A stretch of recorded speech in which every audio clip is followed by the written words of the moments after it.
Bienvenido a mi canal, hoy te mostraré cómo configurar el bloqueo de aplicaciones.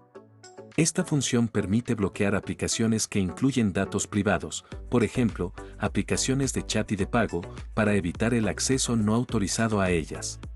Para configurar, acceda al menú de configuración, presione aplicaciones, luego bloquee aplicaciones y presione activar.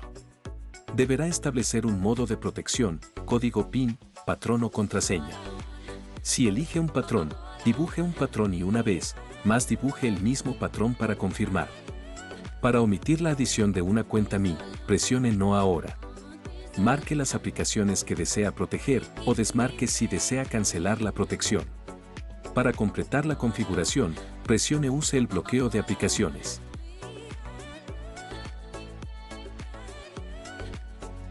También puede agregar una huella digital como protección si no desea presionar Cancelar.